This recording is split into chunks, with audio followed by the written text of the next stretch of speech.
تبقي ناويه تعملي حاجه وتقلبي الوصفه تعملي حاجه تانيه خالص. كبده بالرده بقى، ولا الشرقاوي ولا مش عارفه مين، حلوه حلاوه مستويه بيبقى طعمها حلو قوي. بصوا طريه، مش اللي هي تلاقوها ناشفه قوي. بصوا شايفين شكلها اهي، بصوا كانها بفتيك. شايفين شكلها عامل ازاي؟ مش الوصفه ابعديها، حبه ليمونه كده ولا هتبقى عسل. انا ما اقولكيش الكبده دي طعمها عامل ازاي. شفتوا هي بتبقى عندها كده حجوجه بتعمل الكبده شرايح كده صغيره اهو. السلام عليكم، ازيكم عاملين ايه يا بنات؟ يا رب دايما تكونوا بخير. تعالوا بقى نشوف احنا عايزين النهارده هنعمل عشاء مع بعض حلو. انا ولا عملت فطار ولا عملت غدا، وقلت يعني منه غدا ومنه عشاء، ما عملتش اي حاجه. وفي نفس الوقت عايزه اقول لكم مرهقه جدا، مش قادره يعني اعمل حاجه صعبه، وما عنديش لحمه وما عنديش فراخ، وعندي حاجه كده صغيره يعني اقل ممكن من نص كيلو كمان. فعماله اقول طب انا اعملها ايه؟ انا عملتها معاكم كام مره، قلت بقى اغير شويه، هنعمل طريقه حلوه كده زي المطاعم بقى انتوا عارفينها الحلوه. مش عايزه احرق لكم، اقول لكم انا هعمل ايه. وقلت مش هتاخد مني 10 دقايق، ونعمل جنبيها شويه بطاطس، شويه حاجات كده حلوه. تعالوا شوف احنا هنعمل ايه. وكمان ممكن لو قدرت نعمل حاجه حلوه. طب ما بصي خشي اعمليها لاولادك وجوزك في 5 دقايق. بصلايه وقرن فلفل وليمون. طبعا ماما بتقشر لي توم عشان هي اساسها توم. مش هنعمل كبده اسكندراني ما تخافوش، عملتها معاكم كتير. بصوا معايا كبده. الكبده ما بتتغسلش، الكبده خل كتير اوكي كده. بصوا على طول، شوفوا في ثانيه اهي. طبعا هنعمل لها خلطه حلوه. طبعا نخلي ده هنا عشان كده الفلفل مش مغسول. طب انت هتعمليها بايه؟ ببصل؟ لا والله برضه مش ببصل. بصوا نعمل، عايزه بقى تعمليها سندوتشات، بس هي بصراحه بتبقى سندوتشات. احنا هنعمل كبده بالرده، هي بيبقى اساسها سندوتشات. الكفر بقى بيفك منك، في مشكله فيه، هقول لك على كل حاجه. قرن فلفل بس، وحتى الليمونه دي هناخد نصها بس. واللي يعمل الطريقه غير دي قولوا له انت ما اكلتش كبده بالرده قبل كده. حطيتي اللايك ولا لا يا اختي؟ يلا. طبعا انا مشغله القران طول النهار في البيت، بس بقى عشان انا بتكلم عن فيديو، انتوا عارفين الفيديوهات بيبقى ليها حقوق. كده مكوناتها ايه؟ بصل، قرن فلفل، ثوم. هناخد من الليمونه دي نص، وهنجيب الملح، نجهز الحاجه كده جنبنا، وفلفل اسود. البصلايه دي شويه ملح واحنا بنضربها عشان ايه؟ علشان تنزل الميه بتاعتها، لان احنا مش هناخد التفل. بصوا وصفه عسل.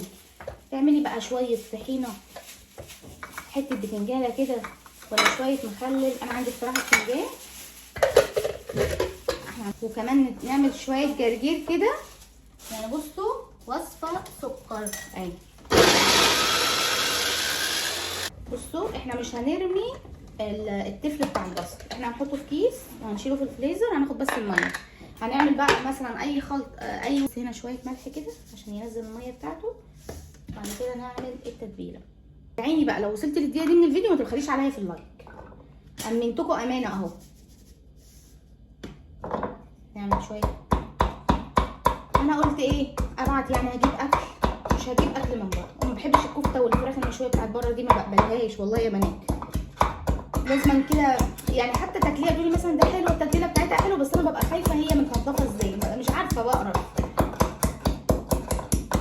وقلت ايه؟ مش هعمل طبعا، مش هجيب علب كشري. انا عامله كشري، مش هروح اجيب علب كشري بمبلغ مثلا. انتوا دلوقتي عشان تجيبوا كشري عشان تجيبوا برضو من بره كشري مثلا الاسره ليكم، مثلا مامتك جوزك اخواتك مش عارفه ايه، هتقطعي حوالي، ممكن تكلفك حوالي 250 300 جنيه وهو كشري. انا كنت عامله والله حله كفتنا يومين، كان زي العسل. انتوا شفتوا الفيديو. طب وعلى ايه بقى؟ قلت اعمل، هي عندي هو كيس الكبده ده اللي عندي في الثلاجه، قلت استخدمه. بصوا اهي معلقه الثوم. ركزوا بقى، ركزوا هتعشقوها. تجيبوا بقى عيش بلدي وتعملوها سندوتشات نعمل معاها كمان سلطه الطحينه، هنشوف هنعمل معاها ايه، تبقى عسل. اقول لك عليها، انا ببقى مجربه حاجات كتيره. بصوا معلقه توم اهي، معلقه فلفل، باين عليه مولع القرن ده، قرن الفلفل ده. بصوا يا بنات، هعصر نص ليمونه اهو، حطي فلفل اسود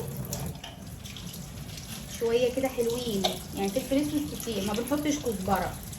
الكبده بالرده كمون وملح وفلفل بس، ولا توابل الكبده. توابل الكبده اللي انتوا بتجيبوها جاهزه بيكون فيها كزبره، بيكون فيها توابل كتير، فما تغيروش طعم الحاجه. فاهمين قصدي؟ طبعا هي كده لسه متماسكه في بعض، لما تحطي بقى ميه البصل هتبقى جميله.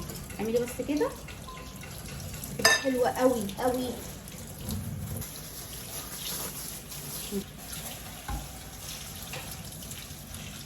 بصوا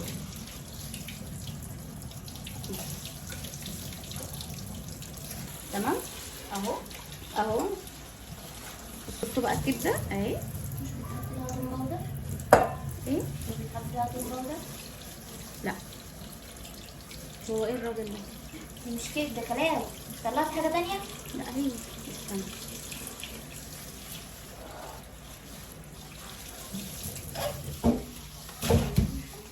كده مفيش فيها اهو يا بنات.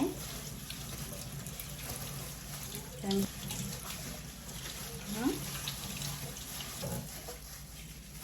شوفوا الجزار حاطط لي حته كده كلاوي. شفتوا النص؟ يعني انت تقولوا له انا عايزاها كبده بالرده، فانت ما خدتيش بالك. شفتوا انا كل فيديو بعمل لكم ايه؟ حسبي الله ونعم الوكيل في اي حد ما بيراعيش ضميره. انت طالبه منه حاجه عشان ايه؟ ما يديكيش كبده كامله، يديكي حته كلاوي، وانت عاملاها كبده بالرده، دي هتعمليها بالرده ازاي؟ شفتوا يا بنات اللي انا بحكي لكم عنه؟ شفتي اللي انا السرقه اللي انا بشوفه دي؟ فايده الخل. دي بقى اعملها ازاي انا بقى دلوقتي؟ اعملها ازاي؟ مش هتنفع بالرده، دي كلاوي مش كبده. حسبي الله ونعم الوكيل. انا مش عارفه المجتمع اللي انا بقيت عايشه كده. اسافر الصين يعني دولت حوالي 4 وحدات. هعمل عندي حته كبده صغيره اقل من ربع كيلو، هقطع دي عليها ونعملها برضو ببصل مع بعض. نحط عليها برضو خل ونعملها برضو بطريقه ثانيه. بص هي حته صغيره خالص. ايوه فهمتها، حتت كبيره كده. بصوا انا بس بوري حبيبه تقطعها لي ازاي اهي. فاحنا نقطعها كده. حجوجه مشهوره ان هي الكبده اللي بتتشوح عندها بتبقى شرايح كده. معلش اعذروني، انا دايما ما بحبش اسجل لكم بسبب رتال من الصوت. بصوا يعني مثلا هنخففها كده، فاهمه يا حبيبه؟ دايما لما بتبقى حبيبه واقفه معايا في المطبخ او اختي كده، مثلا انا بعمل وصفه ولا حاجه، بحبهم يبصوا يتعلموا يعني. بصوا انا مش عايزاها عصافير، مش بصلايه كده هنحتاجها اهو. هنقشر طبق بطاطس. عارفين انا دايما لما باجي اشتري حاجه، مثلا لو انا ما ركزتش مع اللي قدامي وما خدتش بالي هو بيعمل ايه او بيحط ايه في الشنطه، دايما بروح البيت بتضرب على قفايا. ده يعلمك ان انت تبقي واقفه كده، حتى الحساب تراجعي وراه. ما اشتريتهاش لحد دلوقتي. بيقولوا شفت دكتور بيقول خطر من اخطر الحاجات الاير فراي. حط شويه خل، شويه ملح يا اختي، بس كده. يكون ماسك ويكون حلو، يكون طعمها كمان حلو. تحطي الدقيق بيكون اكتر من الرده، عشان الرده بتقلب معاكي بحمار كده. بصوا بتعملي ايه يا رتاي؟ طبعا دي ما بنحطش عليها نشا. حطي بقى من نفس التوابل اللي احنا حطيناها في الكبده، شويه كمون كده بساط صغيرين يعني، وشويه فلفل اسود. خلوا بالكم ان الكبده بيبقى حلوه قوي بالفلفل الاسود لما بتكتروه. نحط رشه ملح لان اكيد الكفر ده كله يعني ايه مش هيبقى مقدار الملح بتاعها مظبوط. تعملي كده بس كده. احنا خلصنا اول وصفه، دقيق مع الرد. تمام. نعمل الكبده بالبصل، نشتغل بقى في كل حاجه. احلى حاجه تحطي البطاطس وتقفلي عليها الغطا وتسيبها تعيش مع نفسها، ولا ليكي دعوه بيها ولا تعرفيها. اهو معاها يا اختي ريح كده تخلي الدنيا عسل. هي بقى شوفوا ده السمين يا بنات اللي هو بيبقى مع الحلويات اللي في اي مصمت، يعني لما بيستوي بيتاكل، مش اللي هي فيها ريحه. فاهمين؟ شويه زيت بس صغيرين. ركزوا بقى في الطريقه دي، العيد داخل علينا اهو. انا عملت لكم من كام يوم، عملت لكم الفشه وعملت لكم اللحمه ببصل. وطبعا الفطار في العيد الكبير كل سنه وانتم طيبين بيبقى يعني الكبده. عملت لكم انا الكبده الاسكندراني، انا وريتكم بقى تشويحه الكبده دي على اصولها زي ما بتاكليها من عند حجوجه يا اختي بالظبط بالظبط. تروحي بقى كليها عند حجوجه، شويه اللي انا هعملهم دول هتقول لك ولا 500 جنيه عند حجوجه. معروف كيلو الكبده عندنا ب 400 جنيه في اي حته يعني، وكيلو يعني كيلو تاكلي وتشبعي. بصوا بقى، ولا تروحي تطلعي بره البيت ولا اي حاجه، اعملي الطريقه دي وما ترجعيش ورايا. ده هيستوي هيبقى زي عارفين كانها، شفتوا اللحمه لما بيبقى فيها حتت سمين كده بتبقى مسكره، هي دي الكبده اهي. بصوا نزلت كل حاجه مش مستحقه، انزلي على طول كده افردي كده اهي.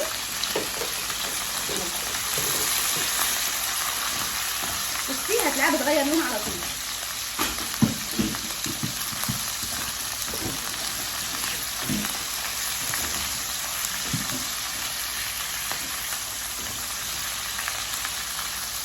بصوا وانزلي بنص معلقه توميه غاليه كده اهو. يا لهوي على الريحه ما اقولكوش. قرن فلفل كده. وعايزه اقول لكم برده حجوجه انا متابعه ورحت عندها كام مره، الفلفل عندها كده بيبقى حلقات كده، مش اللي هي مثلا بيفرموه، لا كده. عايزه اقول لكم ما تحطش اي حاجه، بس نديها تشويحه كده. بصوا هي بس فص ثوم. شوفوا انا مش عايزه اقول لكم على فكره دي الطريقه دي بالثومه كده هنحط لها دلوقتي رشه ملح ورشه فلفل اسود وكمون. دي الطريقه بتاعت زمان على قديمه، كانت هي احلى طريقه للكبده. بصوا شايفين يا اختي حلاوتها في الفلفل الاسود، رشه كده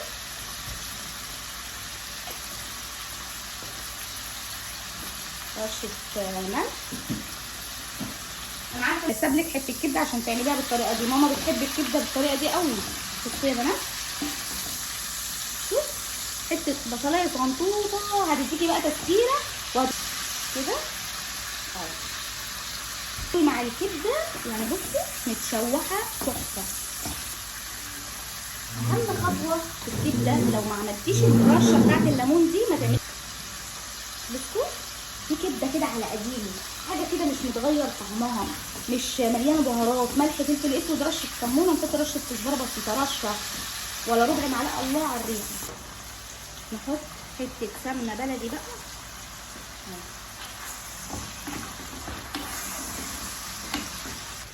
شويه زيت بقى عشان نعمل الكبده اللي برده اهي.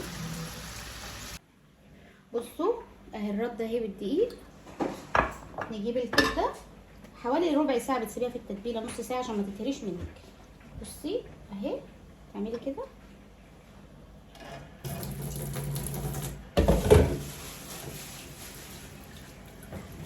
ولا تفك منك ولا اي حاجه، امسكي عشان ما تنشفش منك وتبقى بتتحرق، وتخينه عشان تستوي. بصوا هو عملها لي اصلا عامه تخينه. على طول كده على الزيت. بسم الله. ثانيه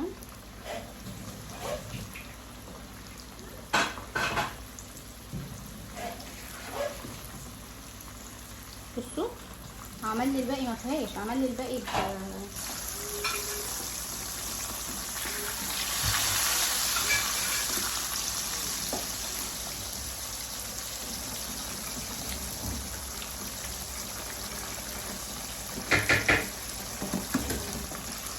هي يا بنات.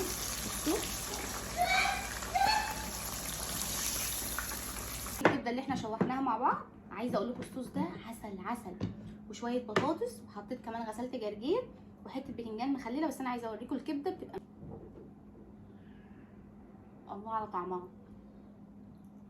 مش انا كنت خايفه ان هي، انا كنت حاسه ان انا زودت لها الملح، بس لما دقتها كده معاكم حطيتها بصوا في اللقمه تجنن.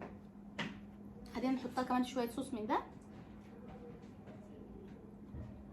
مع شويه جرجير.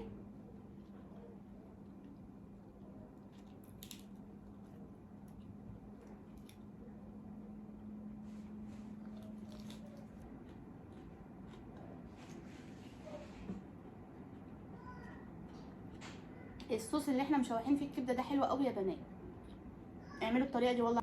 اهم حاجه الليمون.